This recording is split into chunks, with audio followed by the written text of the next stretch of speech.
Welcome back to Construction Executives Live. I am Jeremy Owens, host of this podcast, as well as owner and founder of U.S. Construction Zone and Three Generations Improvements in Northern California.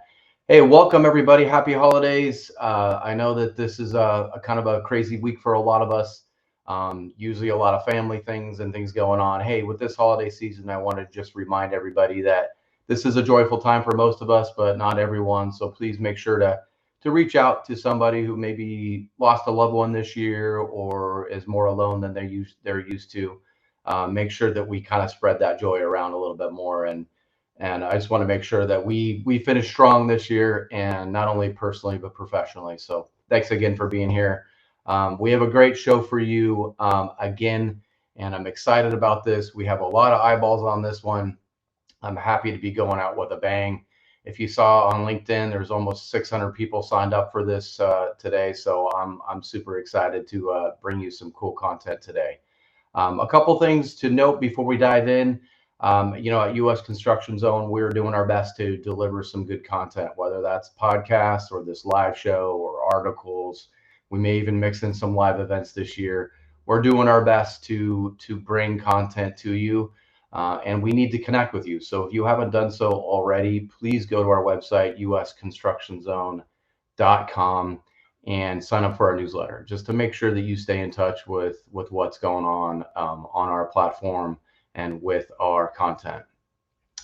Also, if you want to reach out to me personally, if you want to set a meeting with me next year, if you want to, make it a goal to take more meetings. I mean, I did that this last couple of years where I was taking meetings like mad and meeting new people and creating a real robust network of people that I can trust in this industry. If you want to do that with me, feel free to do so. Jeremy at usconstructionzone.com. Please do reach out to me. I take meetings. I don't care who you are, what level you're at. I think everyone provides value in this industry, and I'm open to it. So today we're sponsored again from the great folks at Build 12, build12.com, to automate your construction business into a revenue generating machine. You can go there for a free demo. I am signed up at build12.com for my small business at Three Generations. I'm telling you, it is robust, and it's really going to create a lot of efficiencies for us going forward. It's something when you're a small business, when you're struggling with people.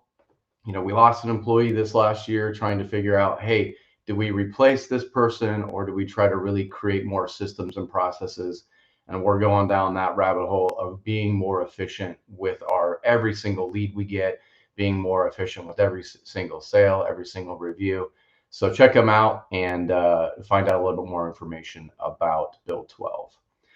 So we have a great show today. It's titled Find Success on the Other Side of Discomfort. And we've all heard the quotes on what could be found after going through uncomfortable, stressful, and fearful situations. Success, pot of gold, or maybe business and personal growth. Learn from industry expert and CEO of Builder Funnel, Spencer Powell, as he shares his journey from overcoming fear to finding success. Powell will also share his strategies on the importance of relationships, business culture, and creating the kind of content that breaks through our distracted society. Let's all take a step forward and prepare for those New Year's goals. Spencer Powell is founder and CEO of Builder Funnel. His family has been building homes for over 100 years, and growing up around the construction industry and his family business helped him learn the value of hard work, and he learned the basics of the construction industry. Born out of a need to attract customers after the 2008 recession, Spencer built his agency from direct mail operations to focus solely on helping remodelers and home builders market their business effectively. Powell is a sought-after speaker. He's a successful podcaster and industry influencer, and he's always looking for new ways to help businesses and remodelers that are frustrated with their marketing efforts and help drive more qualified leads to their businesses. And I'll raise my hand for that one. I need your help with that one too. Please help me welcome Spencer Powell. Spencer, thanks for being here. Thanks for having me, Jeremy. I'm excited. Yeah, happy holidays to you. I know that you're in the Colorado area, right? Yeah, we're in Colorado Springs, just an hour south of Denver. And Yeah, we're fingers crossed for a white Christmas. It's supposed to be cold that day. I'm not sure if we'll get the snow, but we'll Okay. see. All right. In Northern California, we don't have that, but we go to Tahoe if we want that snowy weather, and we're okay with not driving in the snow because we suck at driving. So Yeah. I'll say no to that one. But thanks for being here. I know we got a lot of stuff we want to dive into. So please share with us a little bit about your journey. And I know that you're like me and growing up in the construction industry. When did you decide to kind of start out on your own and create your own legacy?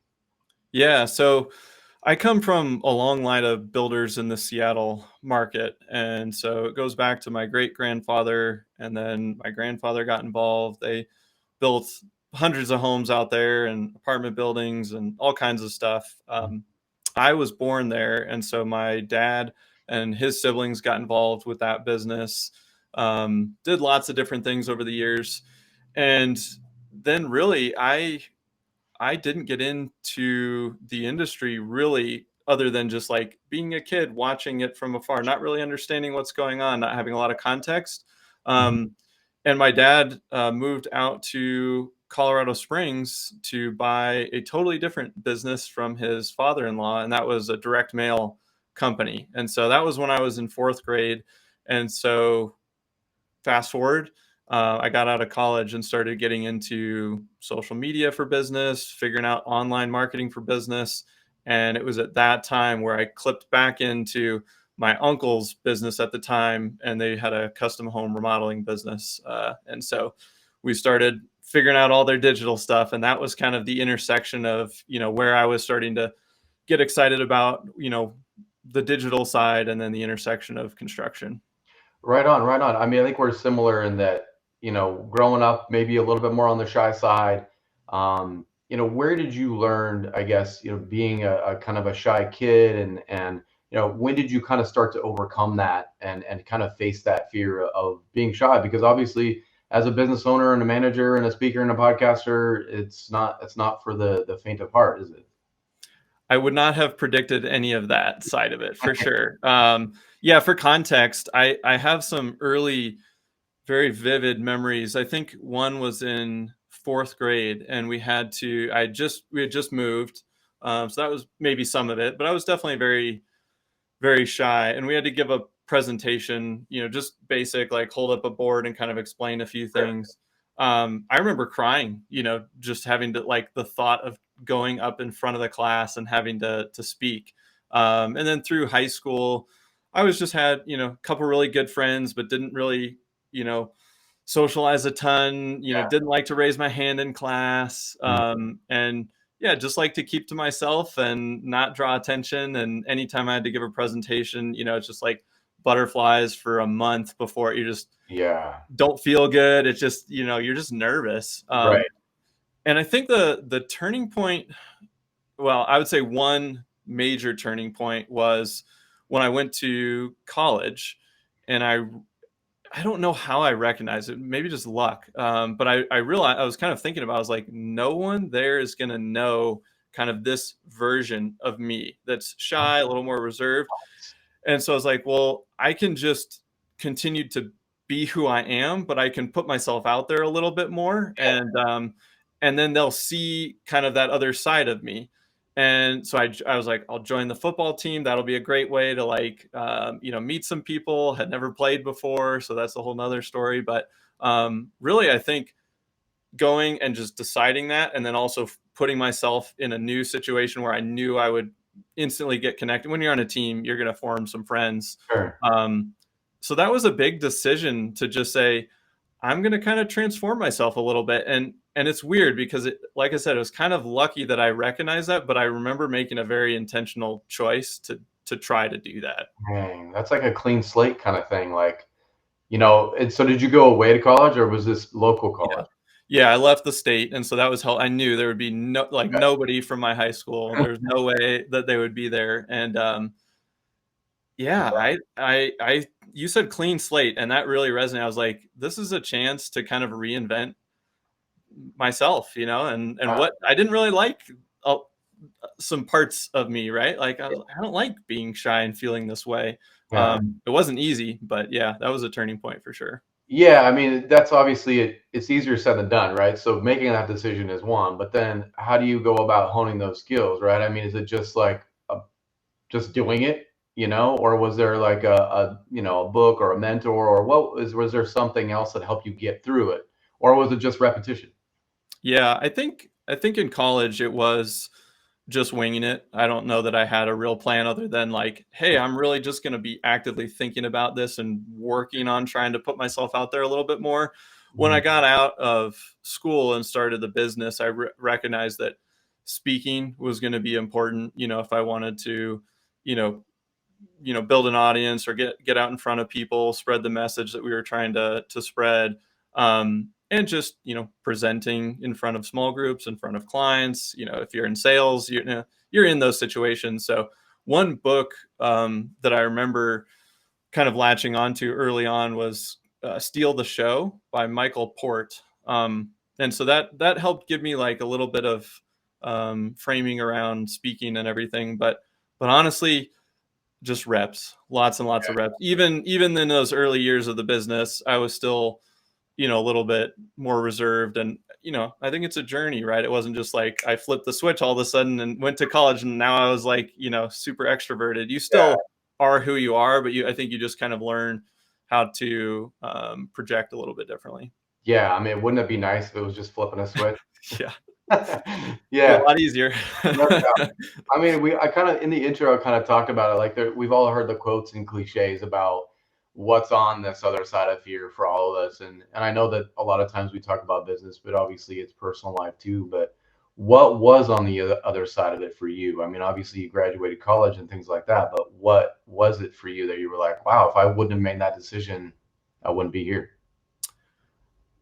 I think what I recognized is that you can you can choose what that future looks like.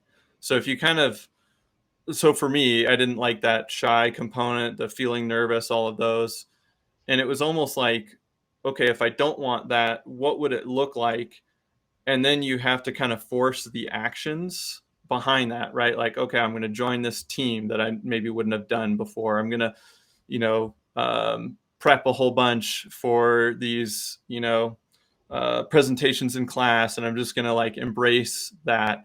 And then you start taking those actions, and then the more you take the action, the more skill you build in it, and then you build Right. that confidence, and then all of a sudden you are turning into that future vision that you Yeah. originally had. And so I think a lot of it is just deciding, what do I want to look like? And you can just say like in a year, in 3 years, in 5 years, but who do I wish I kind of was more like, in the sense that you're picking maybe traits that you want to say Sure. like, oh, I have this trait, but I really wish it was a little more magnified. Or, I really, I'm a little hot headed in certain situations. I really don't want to do that. Well, okay, how am I going to work on that? And then all of a sudden you start taking active actions. But I think it starts with intention.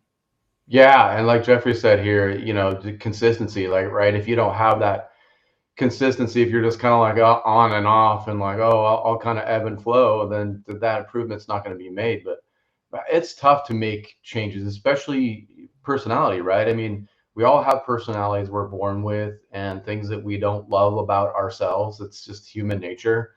But to try to work on those, it's so much easier said than done, and not, you could read all about it, but that taking that step of action is it's not easy, I can tell you.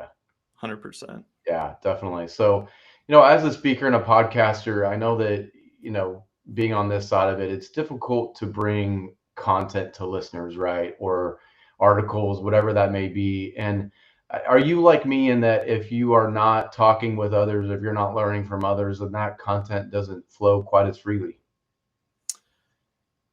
Yes and no. Yeah, I think you do get a lot of content from exchange of ideas and, networking, or peeking inside somebody else's business and kind of, learning that way. I think there's a ton there. Um, but then I guess the other side of it is just through doing, right? So everything you just asked me about, Mhm. I'm not an expert on, changing from a shy person to a little bit less shy, but like that was what my experience was. So I think you can a lot of content, and I think some of the best content is just born from your journey and what you're doing and what you're learning.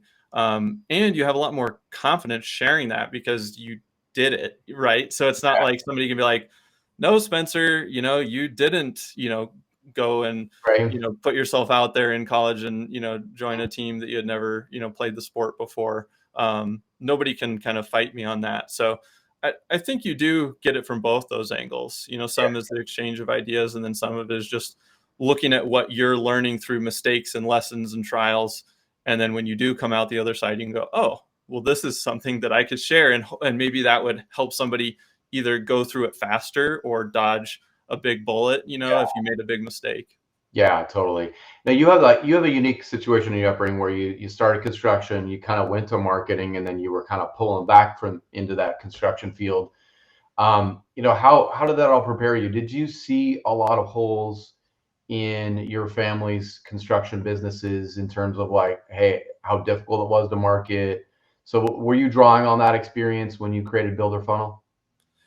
Definitely. And I think I was kind of at that the intersection of like construction, remodeling company, a custom home building company, grown through a lot of word of mouth and referral. Um, so I think the challenge a lot of times is in this industry is just embracing marketing and understanding, hey, this is a core function of the business, because so many were built, handshakes, word of mouth, referral over decades of time, and you just get work and it kind of comes to you. And then sometimes you feel like, well, if I'm marketing, then my customers are paying for that marketing. And, there's a lot of head trash, I think, that gets baked into why you maybe shouldn't spend on marketing, or, Right. well, if you're really that good, you shouldn't have to tell anyone about it. And it's like, well, that's not really how it works. We always love referrals. Sure. But I think there was that component. And then there was the digital side that was really new. Most construction companies maybe had a basic website. Lots of them still didn't at the time. Not all of them were on Facebook, at the early innings. It was kind of like blogging, Facebook, and Twitter. And so, yeah, I think I kind of was like sitting in the middle of that and just navigating a lot of it. Yeah. Yeah, it's funny that the comment about the referrals because I see this in our own business. Like the power of referrals is very difficult now. Like it's used to be where, the neighbors would talk to each other or you would ask your friend who did the work. Now it's all internet. Now it's like Mhm. even if you get the referral, you're not done. You're still going to go online. You're still going to check them out. You're still going to it's just I don't know. I wish it was as powerful because it's such a good lead source, but man, if you're not doing the other work, you're gonna miss. Yeah, it's so true. And I mean, when you think about the internet too, and especially with social media, it kind of becomes that digital version of word of mouth. But you're right, we're so accustomed to doing research on Google and controlling our own research that even if you get a referral from a friend, you still want to do your own research. Like we love doing our own research. So Yeah, you're still gonna land on the website, go check out the Instagram, yeah, vet that company for yourself. yeah, totally. So what problem is Builder Funnel trying to solve for our industry? Yeah, right now, I feel like the big problem that we're solving is um, creating a holistic, sustainable marketing program. I think there's I think there's a lot of ways you can approach marketing, and there's a lot of like lead gen sites, and you can do one-off campaigns. Um, what we are really strong at is seeing the big picture, putting all the pieces together, and building a machine that isn't just like, hey, this is this 3 month campaign. Like, we want to build something that you can start to rely on month over month. Like, I know this is going to produce me regular lead flow, steady lead flow. And then obviously, over time, as you build metrics, you want to know like, where's those levers? So if I really want to start growing faster, I can kind of pull on that. But um, that's the big problem we want to solve, is avoiding the like, I got to 2 million, then I dropped to 1.5, then I got up to 2.5, and then I dropped to 2, and then I had a $1 million a year. Like, that's because you don't have steady lead flow. And so Yeah, how can we just provide more stability to a project based business where you don't have like somebody that does a large scale kitchen? they're not coming back to you for a large scale kitchen, Right. maybe Yeah. for 10, 15 years, unless they buy another house, Sure. and they loved you. So you really have to go get new customers, almost all of them every year. Yeah, and I can tell you from experience, there's so many businesses out there that are not looking at the end game. Like, so your program is all about looking at this is a long game, and SEO is super long. Like, this isn't a like two social posts a week and an email. Like, you know what I mean? Like, it's you got to look at it at the long game, and if you look at it at the short game, it's just that's where I think people get stuck, and then they think, oh, this doesn't work, and then they're like, I'll just go back to what I was doing before. So, what you're talking about, I know you guys kind of create a package in the system that, based on the analysis of the website and the company itself, you got to look at this as something that's going to be long term, not this next month. Yeah. Yeah. And I think it's, it can be hard when you're at that stage of the business when you're just thinking about next month. And it's hard to think about 1, 2, 3 years down the road if you're like, but I need to sign something in the next 30 or 60 Yeah, days. yeah, Um, but yeah, you want to move away from that as quickly as possible, because then you're just chasing the next 30 days, 30 days, 30 days. It gets really tough to get ahead. And so yeah, we're very interested in playing the long game with people that want to build stable, robust businesses. They want to grow big things, but they understand that, hey, the growth is going to come in chunks and waves. Everyone wants to double their business in a year. That's like the most common thing I hear, when people come to us. It's like, okay, like maybe depending on where you are, but right. also what if you doubled in 2 or 3 or 4 years, and then you did that again in 2 or 3 or 4 years, and so yeah. Yeah, totally. Yeah, I mean, I told you before that I've been watching your guys' videos for years, and you're the one behind the camera most of the time. But was that always part of the strategy for Builder Funnel, or did you guys kind of introduce videos as you got going? And then for those of us who kind of struggle with this, maybe we've starting out or haven't done it, what advice would you give for the power of video these days?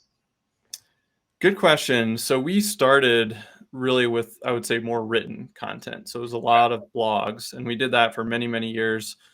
Did a few one-off, video stuff, some webinars. I would say that was more how we did video in the earlier days.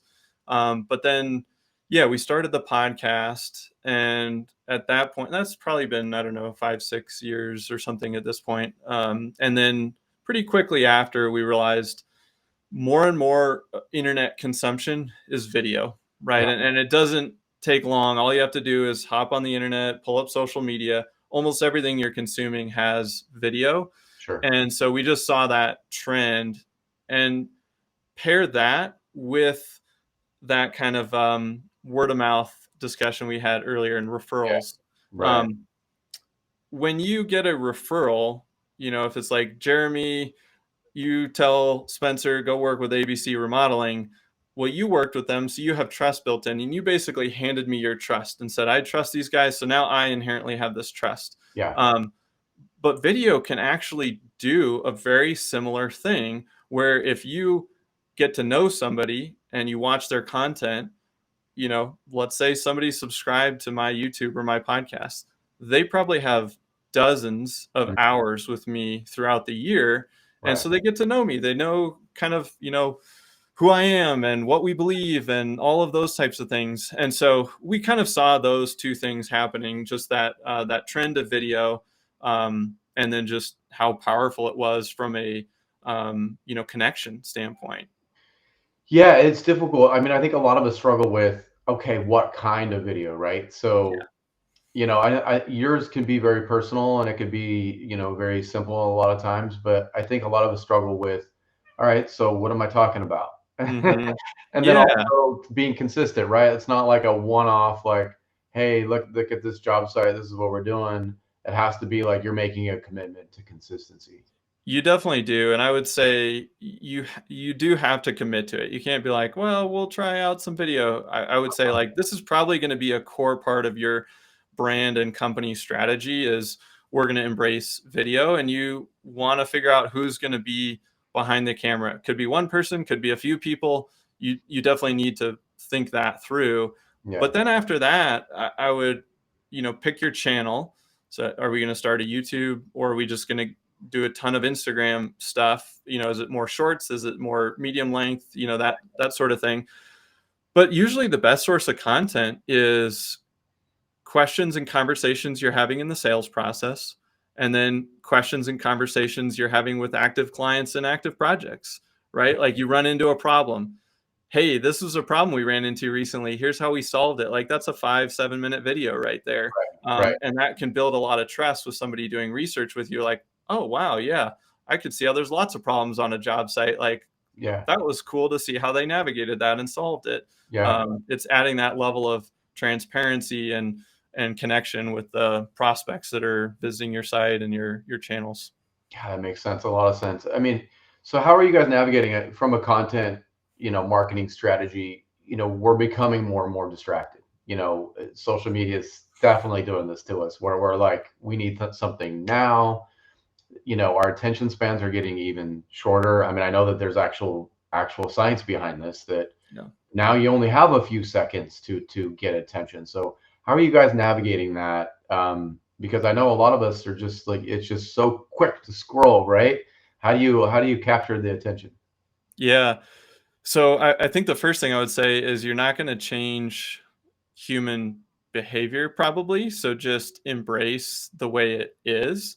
And so if people have short attention spans, then okay, we have to have a really strong hook. We have to have a really compelling title. And then after that, you have to have enough stuff going on in your video that's changing pretty rapidly. And so, yeah, we've been having a lot of conversations just in the last 60 days about how can we continue to put out helpful educational material, but do it in a way that's maybe a little bit fun, but it was also thinking about like, how can I hold somebody's attention every 5-10 seconds, have something changing on the screen, maybe a jump cut, maybe, a different scene or something like that. But definitely the title and the first hook are the most critical, because if you don't get them hooked for the first 2, 3, 4, 5 seconds, they just, like you said, they just scroll by.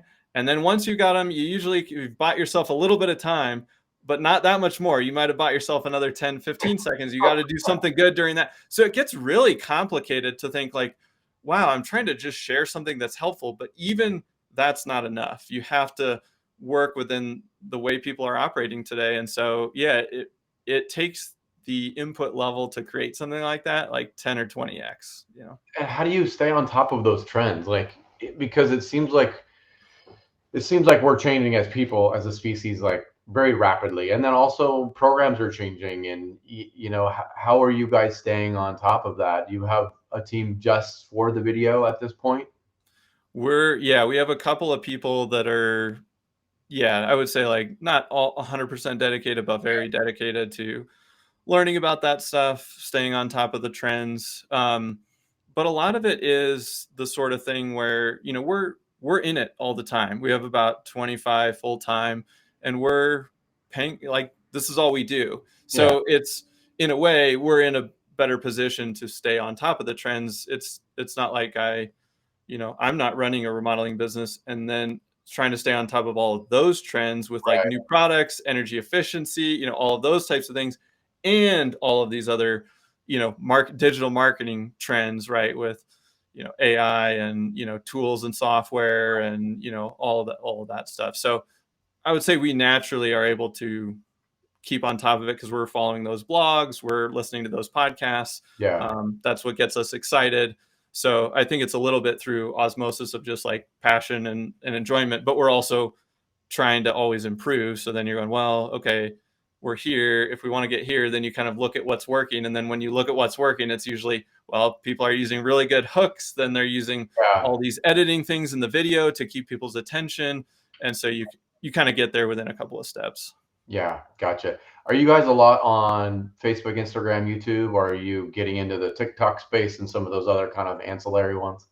Yeah, I would say primary is Instagram and YouTube for us. Yeah. For clients like remodelers, custom builders, Instagram's the primary. Facebook would be secondary. We would love if people would get on YouTube, but not many people are willing to dedicate the time behind the camera and the consistency. TikTok, we're not doing a ton there. Yeah, I guess what I'll say about TikTok is you have to kind of look at where's your ideal target clients, and then what are they doing when they're on the platform. And right. so really for a lot of our design build clients, they're doing projects that are typically, I would say, like 80,000 to several hundred thousand. Custom homes, you get into the millions. Yeah, That demographic is that's kind of Instagram. It's like what happened with Facebook, where it just the demographic moved up and up and up, and now a lot of that has moved over. So TikTok is still on the younger side, right. and it is still more entertainment based. Whereas Sure. Instagram, there's actually quite a bit of education, business stuff, and then obviously tons of design and inspiration. Yeah. So yeah, we're not doing a ton on TikTok yet. Okay. Yeah, that's good to know. And as we talked about the products and services you have, but so much of what you do is your team. And I know that you spent a lot of time assembling the team that you have, and you said you put a lot of thought into it. And so, you talked about everything's of relationships. We could talk about we have a great product or service, but without the great team and without good relationships, you don't have a lot. So, was that always a strategy of yours, or did you have to kind of learn to develop the relationships as you got going? Yeah, I think it was pretty early on, just reflecting back as you asked the question, that I recognized that people people were everything. I think my first like year or two, I was very much like business is numbers and a spreadsheet, and like let's Yeah, forecast out. And I'm a math guy, so I love that. But then all it takes is you land your first few clients, you hire your first couple people, and you go, oh, it's all about people. And so from that point forward, we've been very intentional about how we can continue to build a strong culture, pour a lot into the team, establishing core values that we live by and we bake into our meeting structure and the way we make decisions and all of those types of things. And one question that really hit me early on as I was building the company was always like, what would I want this to be like if I was the employee working here? mm, And that question kind of manifests itself into a lot of different areas within the company, and you can't always do all of the things. If you're like, oh, it'd be great if we could do this, but maybe you don't have the budget for it, or you just don't have the bandwidth for it at certain times. But you kind of keep this running list, and you just kind of keep nudging yourself in that direction. But I think that has helped a ton too, is just thinking about like, is there growth opportunity? Is there autonomy? Is there flexibility? Like some of those benefits that you do get as an owner. sure. Obviously, the team isn't necessarily going to have all the benefits because they don't have all the risk like you do as the owner. And so there's trade offs. But that question, I think, has guided a lot of that team building aspect. Yeah, and you talked about culture. I mean, this is a big one in our industry. This is one that honestly, me being a third generation in the industry, was ignored for most of my early childhood. Is culture isn't it's hard work. It's shut up and do your job. And Yep. so how does that culture piece? Does the core values lead into the culture? Like you can't have one without the other, right? Otherwise, it just seems like you're going halfway there. Yeah, 100%. Yeah, the core values I feel like are the foundation and the base of that culture, So we have a handful, do the right thing, always be teaching, always be learning, and they can just be posted on a wall, and then that will do just about nothing for you. Sure. But if you actually live by them, so I mentioned earlier, like we make decisions based on those. I recently had to make a pretty big decision based on one of those. Um, but if you actually do that, then people see, oh, this is how we operate here. Oh, this is who we are.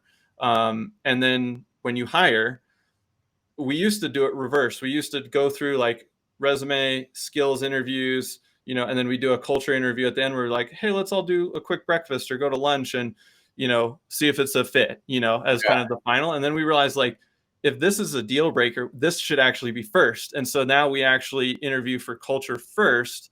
And then if you check through there, then okay, let's make sure skills are aligned and you fit the role and all of that kind of stuff. And you'll go through some interviews after that.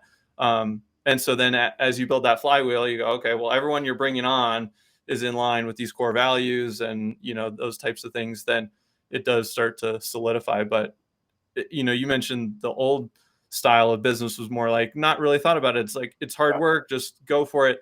Yeah. Building culture is really hard work.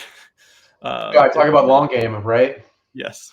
Yeah. So what do you guys have, like a list of questions to help guide you to that culture piece? Because that's obviously a tough one, right? You can't just say, do you fit into this culture? Right. Because everyone's going to be like, yes. Yeah. But how do you just have kind of workaround questions or open-ended questions that help you guide? Yeah, exactly. So, depending on your core values, like always be learning. An easy question is, what's the personal development book you're reading right now, or what's the last one you read and what did you learn, so you can ask questions like that, or what podcast do you listen to, and Sure. things like that, so you go, okay, I can kind of gauge that. And then for do the right thing, you can set up some sample scenarios. Hey, this situation happens, how do you handle it, what kind of is your thought process, and so yeah, you basically can look at whatever your core values are and then go backtrack and go, okay, I'm going to ask 2 or 3 questions about these that kind of lead me to indicate, okay, yeah, this probably somebody is in line with these, or oh, they actually operate a little differently, and maybe it's not a match. Gotcha. And Gotcha. not to say that they're a bad person if they're not in line. They're just not in line with whatever your core values are, and they might be a perfect match for somebody else's. Right. Yeah, and then it brings you back, and then to the client. So it also helps you make decisions there, right? So like if you're in I can just think of us when we get to our core values, it's usually a problem, right? Something happened on a job, and then something you have to go back to those core values and go like, hey, listen, who cares if who's right or who's wrong?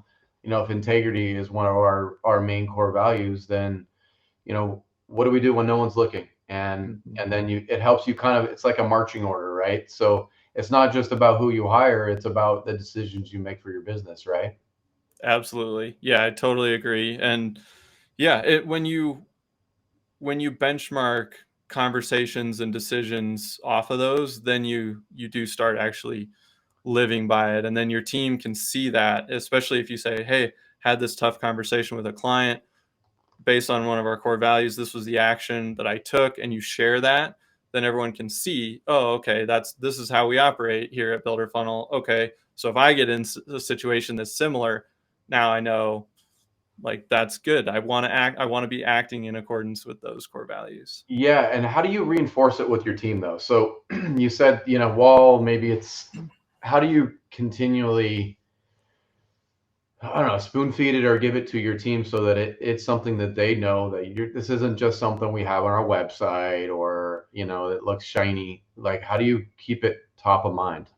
Yeah. So Danielle, who is the president at our company, and she runs pretty much all of the team side at this point. I would say she has really taken that and run with it, and she puts a lot of time and energy into, if there is a conversation, sharing that in the team monthly newsletter and communicating how we did that. She spotlights a core value in that, and says, hey, this is how I saw this person living it out, or this person living it out. We have Slack for kind of our internal communication, so she's always dropping examples within that. On all of our like quarterly engagement surveys for the team, there's like pop quiz, what are our core values, just like remind over and like we do a state of builder funnel every January where we kind of talk about what happened the last year, what we're doing this year, and that sort of thing. And we always go through all the core values again. Everyone's just getting hit over and over and over again with them, so it's repetition of the communication, but it's also using the real examples of how you're actually making decisions and communicating via the core values. Yeah, again, the long game. I keep hearing this, but it's true, and it's like, I think there's a tendency in construction, sure, other industries, is that we get busy, we get distracted, and we get focused on the day to day. And it's very easy to lose sight of your overall brand and what you're going to look like in 5, 10 years. And pretty much pretty soon it's 5 years goes by and you're like, oh shit, I didn't do any of the stuff that we wanted to do. And I think that there's a huge tendency for that in our industry. And I know that's something that you coach people through and help guide them through in their own businesses. And so, what can you speak to that? I mean, obviously, we know it's a long game, but how do you get owners like myself to focus in on things like that don't really mean sales today? Yep, yep. I know exactly what you're saying because it's funny. I was just thinking about this recently. It feels very much like a waste of time in the short term because Yeah, you're like, I got to go get another project, or like we got to be on the job site, or whatever it is. Um, but if you do have that long term vision, you realize like, well, if that increases or decreases your employee churn rate by 10, 20, 30%, right. well, how much money is that actually saving you? And so I would say start small. One thing that we did early on, well, two things that still semi exist. They've kind of morphed since then. But one, we had once a week, we had what we called a jam session where we jam out on marketing topics. I Okay. think there were three of us in the company, and we would go to Chipotle. Everyone would bring an article. This is a trend in SEO. This was a new thing that popped up on social media. And we would literally just kind of like go through the high points of the article so that we could share. And that was always be learning. And then we started basically an internal book club, and it was called Client Service because that was the very first book that we read as a team. But we would once a month, we'd get together. We'd usually read, a couple of chapters a month, go through it pretty slow, but then get together for 45 minutes and just open discussion on that. And so you can do little things to say, okay, how can we start really living this out and just start building it? And over time you'll have a bunch of things and it'll really get baked in, but just pick one or two things to start and just say, hey, this is one of our core values. We're going to start doing X. Could be anything. But if you just do it regularly, then people will kind of get latched onto that and they'll go, oh, okay, I see this is important. Because if you start it and you do it for a few months and then you stop because you're busy or whatever, Yeah. you'll lose everything that you just did. Yes, consistency. Damn it. I know. I know. As a big networker myself, I see that you guys have a remodeler growth community, and I know that's a lot about peer connection. Tell me a little bit about how that works and why you feel that networking with your peers is important. Yeah. Yeah. So Remodeler Growth Community, we basically have it as an apply to join. We just want to make sure that people that are joining are actually in the industry. They're either running businesses or in a construction business. They can be other team members. They don't have to be the owner. We want to make sure it doesn't just get filled up, just with a bunch of people. So you go through the apply and then it's free to join. And we've broken it out with different conversation channels and everything. Our whole team's in there. Obviously, if there's marketing questions, we're happy to jump in and answer those. But peer networking, I think there's value in learning from coaches, people from outside the industry. Definitely get a lot of value there. But then there's a different kind of value that you get from learning from a peer who's literally like in your type of business, but just across the country. And usually everyone's doing something a little bit different. Sure. And usually everyone has something that's like, wow, that's really cool. That would help me, and vice versa. And so, yeah, I just saw that early on in business and just realized like, hey, as we're starting to build kind of an audience and a platform, like, can we help facilitate more of that? Yeah. And wouldn't that be cool? Yeah. No, I mean, I think it's super valuable. I mean, obviously people sometimes get afraid of competition, but a lot of us are very local, right? And knowledge sharing is huge, and not stepping in the same landmines that most of us do. I think it's just being willing to be open and vulnerable and putting yourself out there and saying like, hey, this is what we did at work. Here's where we completely fell on our face. Got to be willing to share, right? That's Yeah.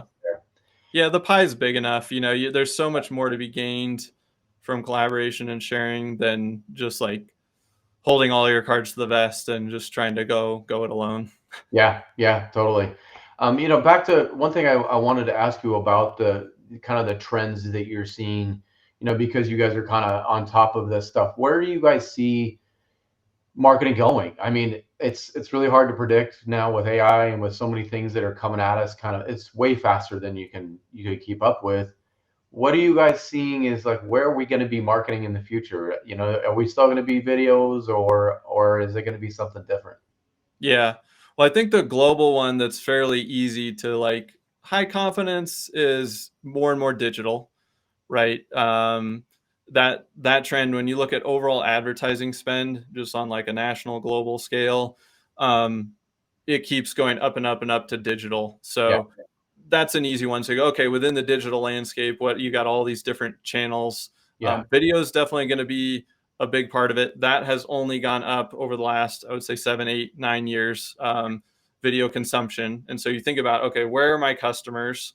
Well, if your customers are, a family in a certain neighborhood in your town, like, okay, are they on Google? Yes. Are they on social media? Yes. Maybe they browse like some other, local websites, local newspapers, stuff like that. So you can start to figure out like where these people kind of hang out and live online. But I think the answer is still primarily for the next several years Google or search engines. Like that's how we find stuff. right, And social media, that's where we spend, an exorbitant amount of time. sure, Social media some platforms may start making a little bit of a shift towards having more local search engines in them that people may start to use, but we still trust Google. And so I don't see that being the big change. The way people shop and buy is still the big shift was going online, doing your own research. But now that we do that, like everyone's pretty comfortable with that. And so I think what we're really going to see is just technology changes within that. So does Instagram just die because TikTok takes over? Is it a new platform? Like, right, sure, maybe that happens, but it's yeah, social media is kind of like that. And then same with search. And so then you look at things like AI and you go, okay, that's really just really, really fast, powerful technology. So, yeah, okay, that's going to make things a lot more efficient. You're going to be yeah, able to move a lot faster, but you're still going to need a human directing the AI in a lot of instances. I don't know. Maybe in 6 months, that statement will be irrelevant. We'll be like, no, you just tell AI one sentence and it just produces everything. But that's where I don't know, right? It's a crystal yeah, ball, and but I think generally the big macro trends are like more and more digital, and still Google and social as like two big primary channels. yeah, yeah. That makes sense. That makes sense. We talked a little bit about this before, but we both have active minds. Difficult to reflect back on our journeys as we go through business life. And you've said this in a couple articles and interviews that we're, maybe not quite imposter syndrome or anything like that, but you struggle with what have I done? And then you have to actually stop and like look back in order to see it. So, do you struggle with that like I do? And I guess how do you overcome that? Do you have like a time that you can focus on that? Maybe a retreat or something. I'm not sure. Yeah, it's funny you asked that because I just had a long dinner last night with a close friend, and same topic came up of just yeah, I still really struggle with that. I always feel like I should be a lot further than I am Yeah, today.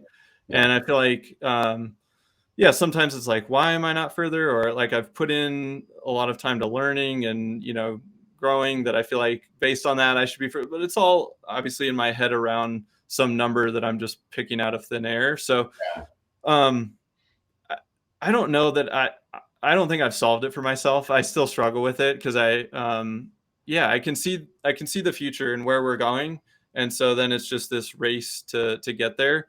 yeah, But I also do have enough perspective to say, okay, but look back to 5 years ago right, and look how much progress you've made, right? And look back to 10 years ago and look at that progress.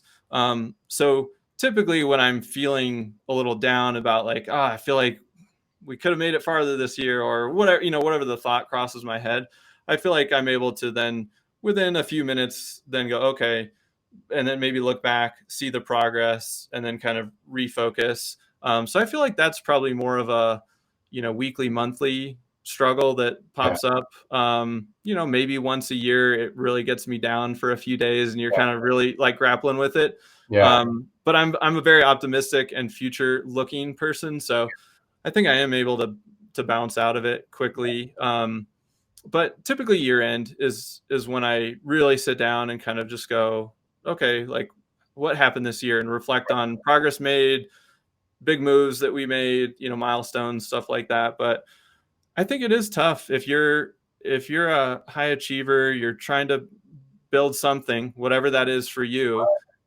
There's a little bit of that like pull or nagging feeling that's like, like I Totally. feel like I should be further. So I Yeah. don't know that I'm the best person to provide the best Yeah. solution on that one. I'm still working through it. I feel you there. I think it's so common that I hear it from so many. So it just seems like we're all kind of in a very similar boat where you're like, oh, I wish I would have done this, that, or the other. And I mean, I think that's why planning is so important, right? Because if you don't have a plan or a goal or something in mind, then it just doesn't. You really just don't achieve it, right? Hmm. So I guess the beginning of the year, that's a huge focus for all of us. Yeah, and I will say a book that has helped me with some context on that is 10x is easier than 2x. Mm. So I would recommend that one. But a core, thought out of that and concept out of that book is just is anytime you set a goal, say my goal is like I want a 10x in whatever time frame, right? Then anytime you're here and not there, you feel like you're failing or you're behind the target.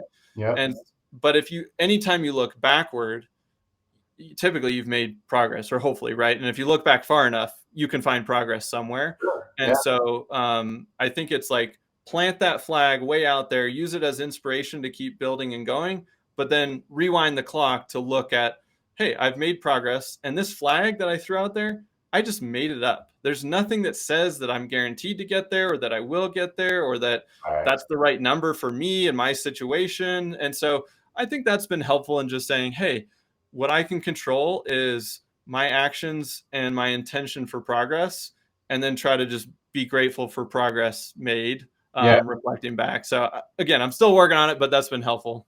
Yeah, no, I hear you there. I mean, one question I like to ask a lot of our high achievers is that work-life balance conundrum that we all face. Can you share any tips there? I know that you get into athletics, you have a good balance, it seems like, of things outside of your business life. So how have you done with that? Is it a work in progress? Where are you at?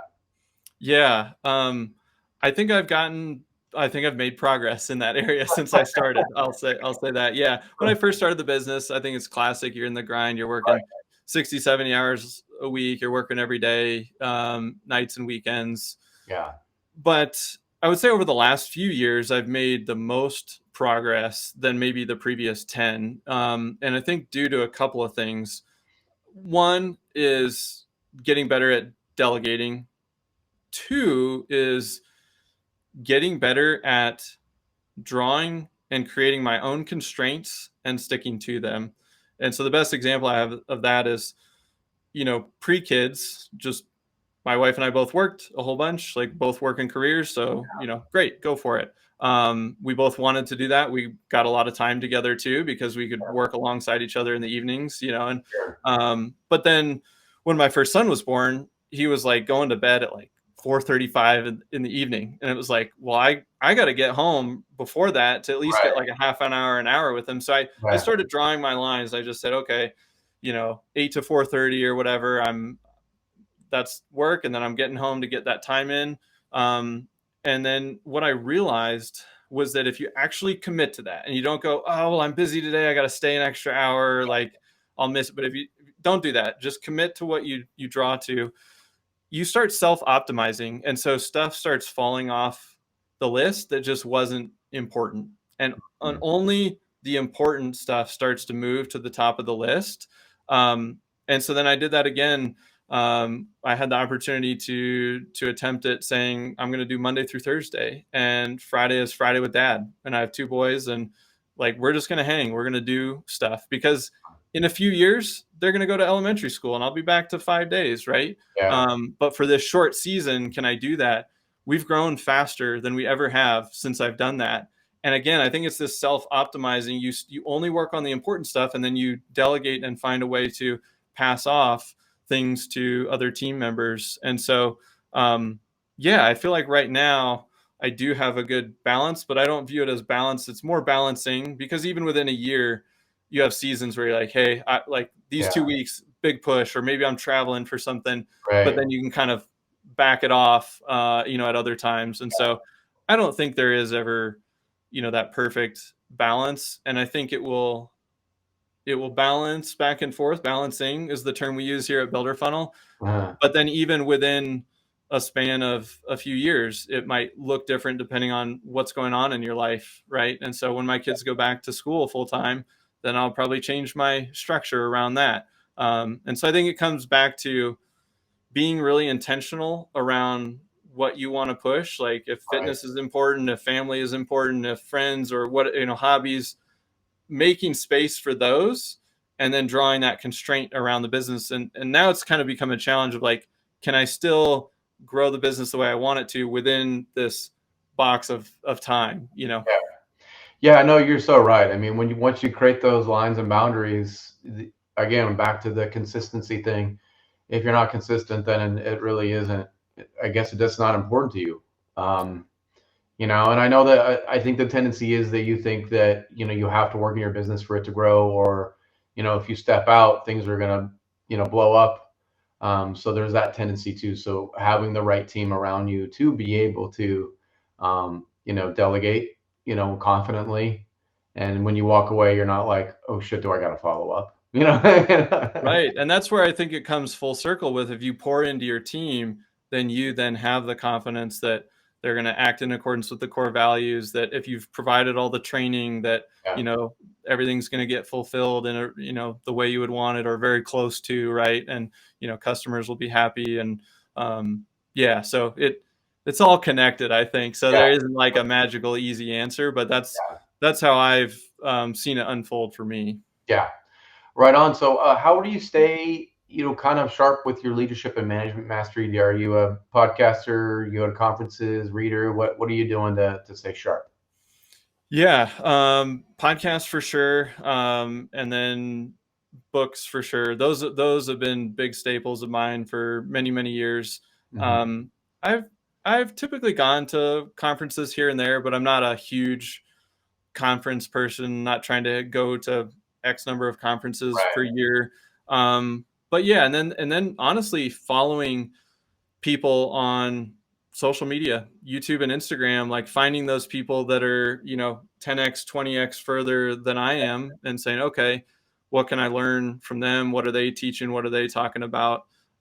It's so cool what we have today with the internet. You can have all kinds of mentors that you've never met, that you didn't have that opportunity maybe, I don't know, 20 years ago or whatever it Yeah. is. I guess the important thing is you gotta control the content you're selecting, right? Yes. So try to keep those positive influences coming, because before you know it, there's a lot of negativity, and the negativity wants to be there for whatever Hmm. reason. That's another podcast.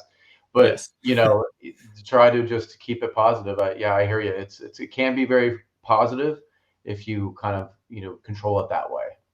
Yeah, I think that's really well put. You really have to curate who you're following, and just keep that list pretty tight and say, Yeah, okay, like this stuff is good. I'm going to stick with this stuff, and then maybe yeah, find a few new people over the years. yeah, But yeah, totally.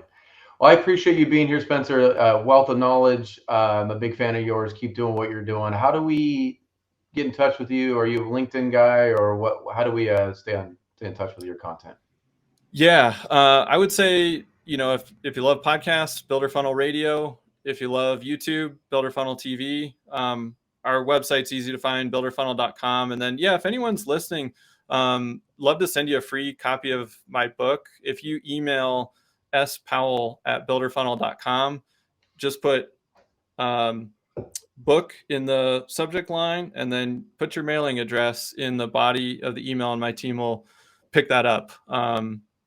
So, and yeah, however you like to consume content, you'll probably find us somewhere. If you like Instagram, we're on Instagram as well. Right on, man. I appreciate you being here. Happy holidays to you, and good luck next year. Cool. Merry Christmas. Thanks, Jeremy. Yeah, you're welcome. Thanks again for being here, guys. This has been In the Zone and Construction Executives Live. I'm your host, Jeremy Owens. Merry Christmas, happy holidays to all you guys. Thanks again for the team at Build 12 for sponsoring this event.